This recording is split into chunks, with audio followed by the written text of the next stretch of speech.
சென்னை திருவொற்றியூரில் திருமண நாளை கொண்டாட சென்ற தம்பதியினர் விபத்தில் சிக்கியதில் 4 வயது ஆண் குழந்தை பலியானது சோகத்தை ஏற்படுத்தியுள்ளது. கலைஞர் நகரை சேர்ந்த வழக்கறிஞர் சேகர் தனது மனைவி மற்றும் மகனுடன் மாதவரத்தில் உள்ள கோவிலுக்கு இருசக்கர வாகனத்தில் சென்றுள்ளனர். அப்போது டிப்பர் லாரி மீது இருசக்கர வாகனம் மோதியதில் குழந்தை பலியானது. குழந்தையின் பெற்றோர் இருவருக்கும் சிறிய காயம் ஏற்பட்டு மருத்துவமனையில் சிகிச்சை பெற்று வருகின்றனர். இதுகுறித்து செங்குன்றம் போக்குவரத்து போலீசார் வழக்கு பதிவு செய்து டிப்பர் லாரி ஓட்டுநர் ஸ்ரீதரிடம் விசாரணை மேற்கொண்டுள்ளனர்.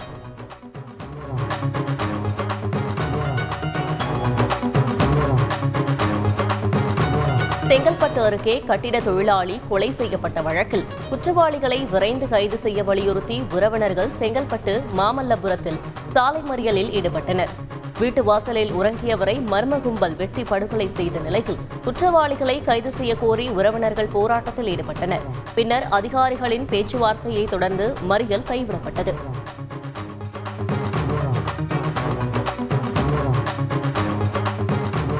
தஞ்சாவூரில் இருவேறு இடங்களில் அரசு பேருந்துகளின் அச்சு முறிந்து சாலை ஓரத்தில் ஆங்காங்கே நிறுத்தப்பட்டதால் பயணிகள் கடும் சிரமத்திற்கு ஆளானார்கள். பழைய பேருந்து நிலையத்திலிருந்து பாபநாசம் நோக்கி சென்று கொண்டிருந்த அரசு பேருந்து கரந்தையில் அச்சு முறிந்து நகர முடியாமல் நின்றது. இதேபோன்று தஞ்சை காந்தி சாலையிலும் ஒரு நகர பேருந்து அச்சு முறிந்து பழுதானது. பணிமனை ஊழியர்களை வரவழைக்கப்பட்டு 2 பேருந்துகளும் சரி செய்யப்பட்டன.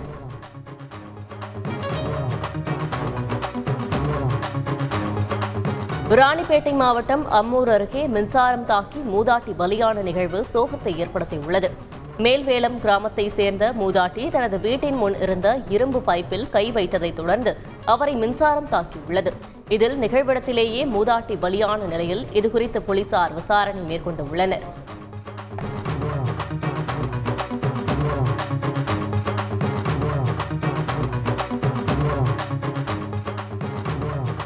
நீலகிரி மாவட்டம் கூடலூர் அருகே கூண்டு வைத்து பிடித்த சிறுத்தையை அடர்ந்த வனப்பகுதியில் விடப்பட்டது. தேவர்சோலை பேரூராட்சிக்குட்பட்ட பொன்வயல் பகுதியில் சிறுத்தை ஒன்று கடந்த 3 நாட்களாக சோர்வாக நடமாடி வந்தது. இதனையடுத்து அந்த பகுதியில் கூண்டு அமைத்து அந்த சிறுத்தையை வனத்துறையினர் பிடித்தனர். அந்த சிறுத்தைக்கு முன்னங்காலில் ஏற்பட்ட சிறிய காயத்திற்கு கால்நடை மருத்துவர்கள் சிகிச்சை அளித்தனர். தொடர்ந்து முதுமலை பகுதியில் உள்ள அடர்ந்த வனப்பகுதியில் சிறுத்தையை வனத்துறையினர் விடுவித்தனர்.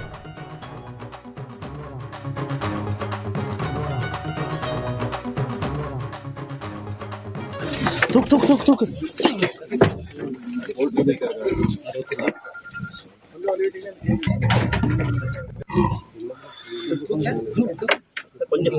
फोन सर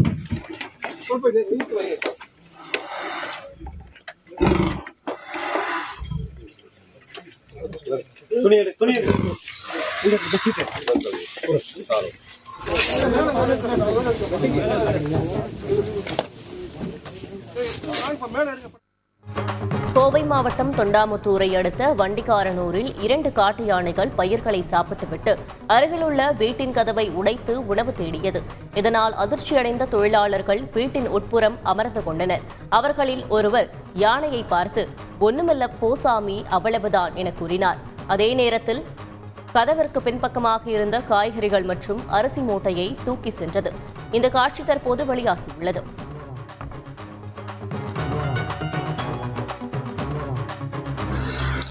சாமி ஒன்றும் இல்லை சாமி, போ சாமி, அவ்வளோதான் சாமி.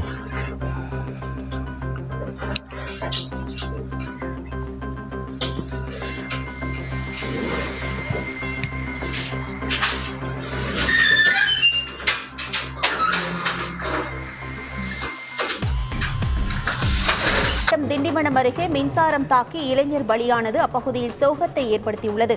வட ஆலப்பாக்கத்தை சேர்ந்த இளைஞர் வீட்டு கழிவறையில் மின் விளக்கை எரிய வைக்க சுவிட்ச் போட்டபோது எதிர்பாராத விதமாக மின்சாரம் தாக்கியுள்ளது. இதில் இளைஞர் நிகழ்விடத்திலேயே பரிதாபமாக உயிரிழந்தார். ராணிப்பேட்டை மாவட்டம் நெமிலி அருகே வடமாநில தொழிலாளர்களை தாக்கி தொடரும் கொள்ளை சம்பவங்களை தடுக்க போலீசார் ரோந்து பணியில் ஈடுபட பொதுமக்கள் வலியுறுத்தியுள்ளனர். ஒப்பந்த பணியில் உள்ள வடமாநில தொழிலாளர்களை கத்தியை காட்டி மிரட்டி செல்போன் மற்றும் பணம் பறிப்பு சம்பவம் நடைபெறுவதாக பொதுமக்கள் குற்றச்சாட்டு தெரிவித்துள்ளனர். விவசாயிகளை இழிவாக பேசிய பாஜக எம்பியும் நடிகையுமான கங்கனா ரணவத்தை கன்னத்தில் அறைந்த சிஐஎஸ்எஃப் பெண் காவலருக்கு தங்க மோதிரம் பரிசளிக்க உள்ளதாக தந்தை பெரியார் திராவிட கழகத்தின் பொதுச் செயலாளர் தெரிவித்துள்ளார். பெண் காவலர் குல்விந்தர் கவுரின் வீரத்தை போற்றும் வகையில் பெரியார் படம் பொறித்த 1 பவுண்ட் தங்க மோதிரத்தை வழங்க உள்ளதாக ராமகிருஷ்ணன் தெரிவித்துள்ளார். பெரம்பலூர் மாவட்டத்தில் உள்ள ரஞ்சன்குடி கோட்டையை மாவட்ட ஆட்சியர் கற்பகம் நேரில் பார்வையிட்டு ஆய்வு செய்தார். 1600 ஆண்டுகள் பழமையான இந்த கோட்டை சுவரில் செடி கொடிகள் வளர்வதால் விரிசல் ஏற்படும் நிலை உள்ளது. இதனையடுத்து சுவரில் முளைக்கும் செடி கொடிகளை அகற்ற நடவடிக்கை எடுக்குமாறு அதிகாரிகளுக்கு உத்தரவிட்டார். மேலும் கோட்டையை சுற்றி பார்க்க வரும் பொதுமக்களுக்கு குடிநீர், கழிவறை உள்ளிட்ட வசதிகளை செய்து தருமாறும் அவர் உத்தரவிட்டுள்ளார். ஈரோடு மாவட்டம் சத்தியமங்கலம் அருகே பாலதண்டாயுதபாணி கோவிலில் நடந்த திருமண தடை நீக்கும் யாகத்தில் ஆயிரக்கணக்கான பக்தர்கள் கலந்து கொண்டனர். கெம்பநாயக்கன் பாளையத்தில் உள்ள இக்கோவிலில் திருமண தடை நீக்கும் சுயம்வர பார்வதி யாகம் நடைபெற்றது. தொடர்ந்து பார்வதி பரமேஸ்வரன் திருக்கல்யாண வைபவம் நடைபெற்றது. இதில் திருமணமாகாத இளைஞர்கள், இளம் பெண்கள் கலந்து கொண்டு தங்களுக்கு விரைவில் திருமணமாக வேண்டி வழிபாடு நடத்தினர். கும்பகோணம் அருகே நாச்சியார் கோவில் ஆகாச மாரியம்மன் திருவிழா விமர்சையாக நடைபெற்றது. அரசலாற்றிலிருந்து கரகம் எடுத்து வந்து திருநறையூர் செங்கழுநீர் விநாயகர் கோவிலில் ஆகாச மாரியம்மன் அலங்கரிக்கப்பட்டார். அங்கிருந்து மின் விளக்குகளால் அலங்கரிக்கப்பட்டு புஷ்ப பல்லக்கில் எழுந்தருளிய அம்மன் மேலதாளங்களுடன் முக்கிய வீதி வழியாக உலா வந்தார். அப்போது கூடை கூடையாக மலர்களை தூவி பக்தர்கள் வழிபட்டனர்.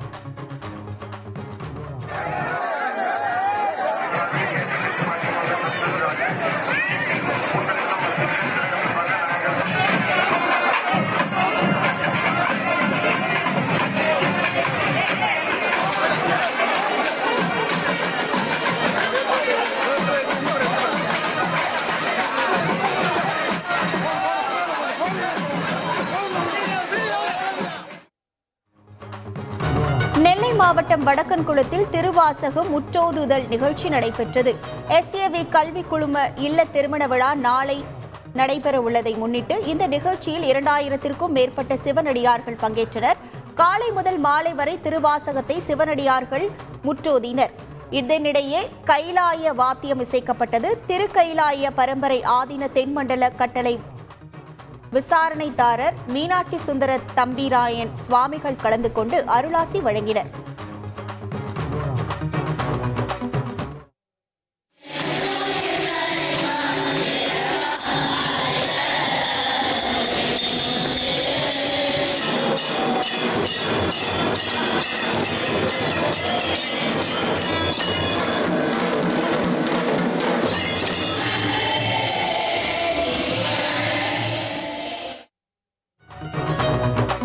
ஆந்திராவில் இருந்து தூத்துக்குடிக்கு கஞ்சா கடத்த முயன்ற 2 பேர் விழுப்புரத்தில் கைது செய்யப்பட்டனர். விழுப்புரம் பேருந்து நிலையத்தில் சந்தேகத்திற்கிடமாக நின்ற 2 பேரை பிடித்து காவல்துறையினர் சோதனை செய்தனர். அப்போது அவர்களிடம் 7 பண்டல்களில் 10 கிலோ கஞ்சா இருந்தது தெரியவந்தது. 2 லட்சம் ரூபாய் மதிப்புள்ள கஞ்சாவை ஆந்திராவில் இருந்து தூத்துக்குடிக்கு பேருந்து மூலம் கடத்த முயன்றது தெரியவந்தது. இதையடுத்து அவர்களை கைது செய்து சிறையில் அடைத்தனர்.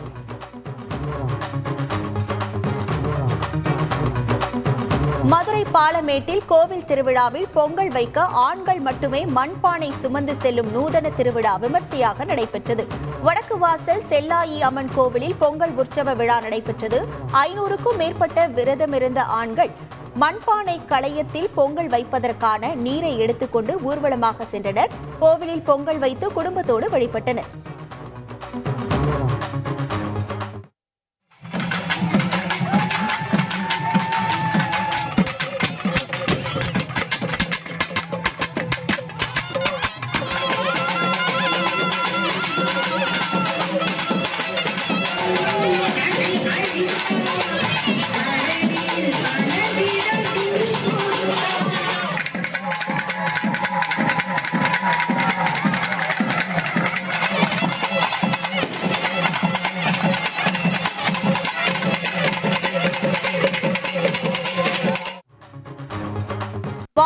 தீபாவளி நாளையொட்டி தமிழக கர்நாடகா எல்லையான கிருஷ்ணகிரி மாவட்டம் ஹோசூரில் கடும் போக்குவரத்து நெரிசல் ஏற்பட்டது.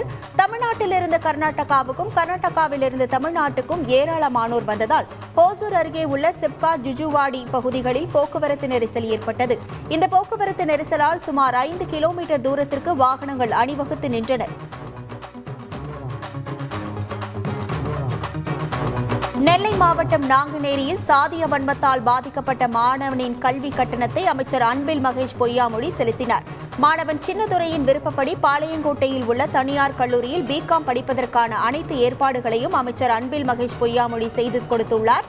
கல்லூரி சேர்க்கை ஆணையை பெற்ற மாவட்ட ஆட்சியர் மூலம் மாணவரிடம் வழங்கினார். மேலும் மாணவர் சின்னதுரைக்கு உடற்கல்வி மற்றும் தேர்வுகளுக்கு தேவையான மின் பாட புத்தகங்கள் அடங்கிய டேப் ஒன்றினை மாவட்ட ஆட்சித்தலைவர் கார்த்திகேயன் வழங்கினார். திருநெல்வேலி மாவட்டம் புளியங்குளம் பகுதியில் ஆபத்தை ஏற்படுத்தும் சாலையில் தடுப்பு சுவர் அமைக்க கோரிக்கை எழுந்துள்ளது.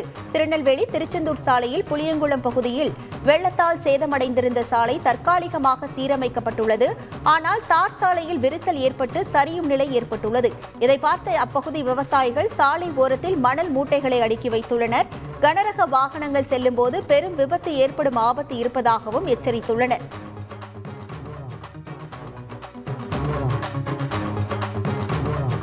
சேலம் மாவட்டம் தாரமங்கலம் நகராட்சி ஆணையரை கண்டித்து நகராட்சி உறுப்பினர்கள் போராட்டத்தில் ஈடுபட்டனர்.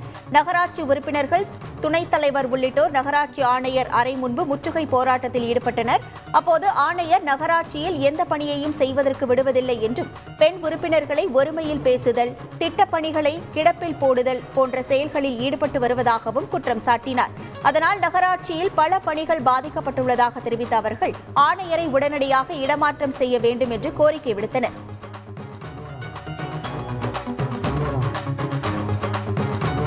சேலம் மாவட்டம் ஆத்தூர் அருகே ஜோதிடர் வீட்டின் பூட்டை உடைத்து 28 சவரன் நகைகளை மர்ம நபர்கள் கொள்ளையடித்து சென்றனர். நரசிபுரம் நகராட்சிக்குட்பட்ட விநாயகபுரம் பகுதியைச் சேர்ந்த கிருஷ்ணமோகன் வெளியூர் சென்றுவிட்டு வீடு திரும்பிய போது பூட்டு உடைக்கப்பட்டிருப்பதைக் கண்டு அதிர்ச்சியடைந்தார். பீரோவிலிருந்து 28 சவரன் நகைகளும் 3.5 லட்சம் ரூபாய் பணமும் மாயமாகியிருந்தது. புகாரின் பேரில் ஆத்தூர் நகர காவல் நிலைய போலீசார் விசாரணை நடத்தி வருகின்றனர்.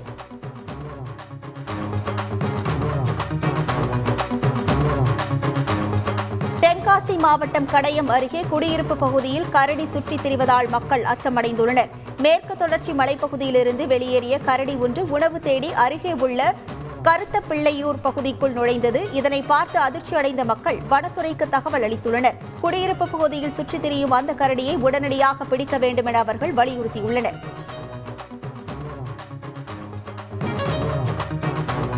விருதுநகர் மாவட்டத்தில் காரியாபட்டி மல்லாங்கிணறு காவல் நிலைய செயல்பாடுகளை பாராட்டி இந்திய தர கவுன்சில் நிறுவனம் ISO தர சான்றிதழ் வழங்கியுள்ளது. இந்த காவல் நிலையத்தில் சட்டங்களை அமல்படுத்துதல், குற்றங்களை தடுத்தல், குற்றங்களை கண்டறிதல் மற்றும் விசாரணை, சட்டம் ஒழுங்கு பராமரிப்பு, அமைதியை நிலைநாட்டுதல், அவசர நிலைகளுக்கு பதிலளித்துதல் மற்றும் பல சேவைகளை வழங்குதல் போன்றவற்றிற்காக ISO தர சான்றிதழ் வழங்குவதற்காக கடந்த 3 மாதங்களாக ஆய்வுப் பணி நடைபெற்று வந்தது. இதனைத் தொடர்ந்து ISO தர சான்றிதழ் காரியாபட்டி காவல் நிலையம் மற்றும் மல்லாங்கிணறு காவல் நிலையங்களுக்கு வழங்கப்பட்டது. தென்காசி மாவட்டம் பாவூர் சத்திரத்தில் 1969ஆம் ஆண்டு திறக்கப்பட்ட அரசு பள்ளி தற்போது சிதிலமடைந்து காணப்படுவது அப்பகுதியினரிடையே கவலையை ஏற்படுத்தியுள்ளது. மது பிரியர்களின் கூடாரமாகவும் எங்கு பார்த்தாலும் மது பாட்டில்களும் சிதறி கிடக்கின்றன. மேலும் தரமற்ற பள்ளி கட்டிடத்தினால் மாணவர்கள் எண்ணிக்கையும் குறைந்து கொண்டே வருகிறது. இதனால் உடனடியாக பள்ளியை மேம்படுத்த வேண்டும் என பகுதி மக்களும் சமூக ஆர்வலர்களும் கோரிக்கை விடுத்துள்ளனர். திருத்தணி DSP அலுவலகத்தை முற்றுகையிட்ட 18 பெண்கள் உட்பட 25 பேர் மீது வழக்கு பதிவு செய்யப்பட்டுள்ளது. தாடூர் காலனியில் கிரிக்கெட் விளையாட்டில் ஏற்பட்ட தகராறு தொடர்பாக போலீசார் 6 பேர் மீது வழக்கு பதிவு செய்தனர். இந்த நிலையில் 6 பேரில் ஒருவரான உதயகுமார் மீது பதியப்பட்ட வழக்கை ரத்து செய்ய கோரி அவரது உறவினர்கள் போராட்டத்தில் ஈடுபட்டனர். இதையடுத்து அனுமதியின்றி போராட்டத்தில் ஈடுபட்டதாக 25 பேர் மீது திருத்தணி போலீசார் வழக்கு பதிவு செய்துள்ளனர். கரூர் மாவட்டம் குளித்தலை அருகே மழை காரணமாக மின்விளக்கு கம்பம் சாய்ந்தது. ஐயர்மலையில் இரவு பெய்த மழை காரணமாக ரோப்காருக்கு செல்லும் பாதையில் அமைக்கப்பட்டு பயன்பாட்டிற்கு வராத புதிய மின்விளக்கு கம்பம் சாய்ந்தது. இந்நிலையில் சரியான முறையில் மின்கம்பங்கள் அமைக்கப்படாததால் குற்றச்சாட்டு எழுந்துள்ளதால் அதிகாரிகள் முறையாக ஆய்வு செய்ய கோரிக்கை எழுந்துள்ளது. ஈரோடு மாவட்டம் தாளவாடி அருகே மர்ம நோய் தாக்கி 6 பேர் உயிரிழந்ததன் எதிரொலியாக சிறப்பு மருத்துவ முகாம் அமைக்கப்பட்டுள்ளது. சுகாதாரத்துறை இணை இயக்குநர் சோமசுந்தரம் தலைமையிலான குழு மலை கிராமங்களில் வீடு வீடாக சென்று கிராம மக்களின் உடல்நிலை குறித்து பரிசோதனை நடத்தியது. மேலும் அப்பகுதியில் உள்ள மேல்நிலை தொட்டி, கிணறு, குட்டை ஆகியவற்றில் சாம்பிள் எடுத்து பரிசோதனைக்காக அனுப்பி வைக்கப்பட்டுள்ளது. கள்ளக்குறிச்சி மாவட்டம் சின்னசேலத்தில் டிவி ஓடவில்லை என்பதால் கேபிள் ஒயரை கலற்றி சரி செய்ய முற்பட்ட நபர் மின்சாரம் தாக்கி உயிரிழந்துள்ளார். மின்சாரம் தாக்கி கீழே விழுந்தபோது தலையில் அடிபட்டதே உயிரிழப்புக்கு காரணம் என கூறப்படுகிறது. இது குறித்து உயிரிழந்த நபரின் உடலை பிரேத பரிசோதனைக்கு அனுப்பி வைத்து சின்னசேலம் போலீசார் விசாரித்து வருகின்றனர். திருத்துறைப்பூண்டி அருகே கடிதம் எழுதி வைத்துவிட்டு டாஸ்மாக் கடை ஊழியர் தூக்கிட்டு தற்கொலை செய்து கொண்ட சம்பவம் சோகத்தை ஏற்படுத்தியுள்ளது. திருவாரூர் மாவட்டம் மருதவனம் கிராமத்தைச் சேர்ந்த பாபு புழுதிக்குடி மற்றும் கலப்பால் டாஸ்மாக் கடைகளில் பணிபுரிந்து வந்துள்ளார். இந்த நிலையில் வீட்டில் யாரும் இல்லாத போது பாபு தூக்கிட்டு தற்கொலை செய்து கொண்டார். தனது தற்கொலைக்கு காரணம் மாவட்ட டாஸ்மாக் மேலாளர் மற்றும் கலப்பால் டாஸ்மாகில் பணியாற்றி வரும் 3 ஊழியர்களே என பாபு எழுதிய கடிதத்தை கைப்பற்றிய போலீசார் அது குறித்து விசாரணை நடத்தி வருகின்றனர். கள்ளக்குறிச்சி அருகே மின்சாரம் தாக்கி கணவன் மனைவி உயிரிழந்துள்ள சம்பவம் சோகத்தை ஏற்படுத்தியுள்ளது. கள்ளக்குறிச்சி மாவட்டம் மேல் சிறுவலூரைச் சேர்ந்த ராம்பு என்பவர் வீட்டில் துவைத்த துணியை இரும்பு கம்பியால் காய வைக்க முயன்ற போது மின்சாரம் தாக்கியதாக கூறப்படுகிறது. ராம்புவை காப்பாற்ற முயன்ற அவரது மனைவி சரளா மீது மின்சாரம் பாய்ந்ததாக கூறப்படுகிறது. இருவரும் அரசு மருத்துவமனையில் அனுமதிக்கப்பட்ட நிலையில் அவர்கள் ஏற்கனவே இறந்துவிட்டதாக மருத்துவர்கள் தெரிவித்துள்ளனர். இது தொடர்பாக போலீசார் வழக்கு பதிவு செய்து விசாரித்து வருகின்றனர். கன்னியாகுமரி மாவட்டத்தில் சுமார் 60 அடி உயரத்தில் மரைக்கிளையில் சிக்கி தவித்த பூனைக்குட்டியை தீயணைப்பு வீரர்கள் பத்திரமாக மீட்டனர். மூலச்சல் பகுதியில் மரத்தில் ஏறிய பூனைக்குட்டி ஒன்று கீழே இறங்க முடியாமல் தவித்து வந்தது. இந்நிலையில் வலையை விரித்து தீயணைப்பு வீரர்கள் பூனைக்குட்டியை பத்திரமாக மீட்டனர். 53வது சர்வதேச சுற்றுச்சூழல் தினத்தை முன்னிட்டு ஆரணிக்கோட்டை மைதானத்தில் 53 மரக்கன்றுகள் நடும் விழா மற்றும் சிலம்பாட்டம் நடைபெற்றது. 122 சிறுவர்கள் பங்கேற்று சுருள்வால், பானை மீது எரியும் கண்களை கட்டிக்கொண்டும் என 53 வகையான சிலம்பாட்டங்களை 53 நிமிடங்கள் ஆடி அசத்தினர். அப்போது ஆரணி டிஎஸ்பி ரவிச்சந்திரன், கோட்டாட்சியர் பாலசுப்ரமணியன் ஆகியோரும் சிலம்பம் சுற்றி போட்டியில் பங்கேற்ற சிறுவர் சிறுமிகளை உற்சாகப்படுத்தினர். இறுதியில் அனைத்து சிறுவர்களுக்கும் சான்றிதழ் கோப்பை மற்றும் பதக்கங்கள் வழங்கப்பட்டன.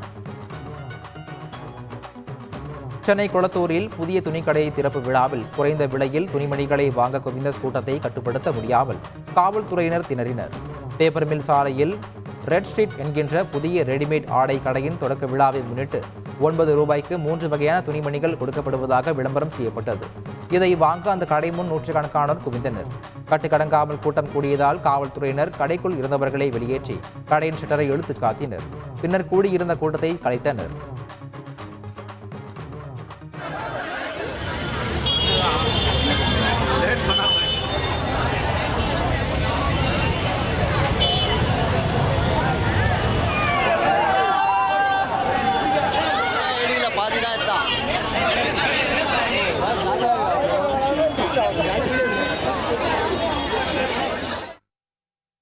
தேனி மாவட்டம் கும்பகரை அருவியில் வார மற்றும் கோடை விடுமுறையை ஒட்டி ஏராளமான சுற்றுலா பயணிகள் குவிந்தனர். அருவியில் நீரானது ஆர்ப்பரித்து கொட்டி வருவதால் அனைத்து சுற்றுலா பயணிகளும் உற்சாகமாக குளித்து மகிழ்ந்தனர். கொடைக்கானலில் வார விடுமுறையை ஒட்டி ஏராளமான சுற்றுலா பயணிகள் குவிந்தனர். கொடைக்கானலில் தற்போது மிதமான வெப்பம் மற்றும் பனிமூட்டத்துடன் கூடிய இதமான குளிர்ந்த சூழல் ஆகியவை மாறி மாறி நிலவுகிறது. இவற்றை சுற்றுலா பயணிகள் உற்சாகமாக ரசித்தனர். தருமபுரி மாவட்டம் ஒகேனக்கலில் கோடை விடுமுறையின் இறுதி நாளை ஒட்டி ஏராளமான சுற்றுலா பயணிகள் குவிந்தனர். இதனால் பரிசல் சவாரிக்கு நீண்ட நேரம் காத்திருக்க வேண்டிய சூழல் ஏற்பட்டது. இருப்பினும் சிறிது நேர காத்திருப்புக்கு பின் ஏராளமான சுற்றுலா பயணிகள் உற்சாகமாக பரிசல் சவாரி செய்தனர். தருமபுரி மாவட்டம் சின்னமலை பகுதியில் உருவான புதிய அருவி மதுப்பிரியர்களின் கூடாரமாக மாறியுள்ளது. வத்தல்மலை பகுதியில் கோடை மழை காரணமாக ஆங்காங்கே திடீர் அருவிகள் தோன்றியுள்ளன. இந்நிலையில் சின்னங்காடு பகுதியில் பாறைகளுக்கு இடையேயும் புதிய அருவி உருவாகியுள்ளது. இந்த அருவியில் ஏராளமானோர் வந்து மது அருந்துவதால் இது மதுப்பிரியர்களின் கூடாரமாக மாறியுள்ளது.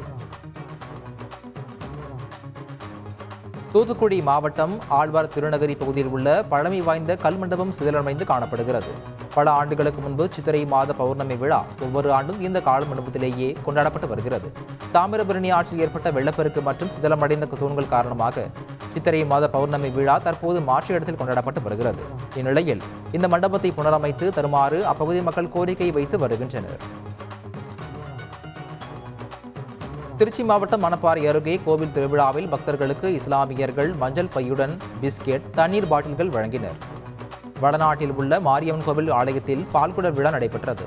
பக்தர்கள் அழகு குத்தியும் அக்னி சட்டி எடுத்தும் நேர்த்திக் கடனை நிறைவேற்றினர். இதில் கலந்து கொண்ட பக்தர்களுக்கு வடநாடு ஜமாத் நிர்வாகத்தின் சார்பில் மத நல்லிணக்கத்தை பறைசாற்றும் வகையில் பிஸ்கட் மற்றும் தண்ணீர் பாட்டில் ஆகியவற்றை மஞ்சள் பையில் வைத்து வழங்கினர். ஈரோடு அருகே உலக நன்மைக்காக அரச மரத்திற்கும் வேப்ப மரத்திற்கும் சிறப்பு பூஜையுடன் திருமணம் நடைபெற்றது. கைகாட்டி வலசு பகுதியில் உள்ள சக்தி விநாயகர் ஆலயத்தில் நடைபெற்ற நிகழ்ச்சியில் ஏராளமானோர் கலந்து கொண்டனர். இதைத் தொடர்ந்து அன்னதானமும் நடைபெற்றது.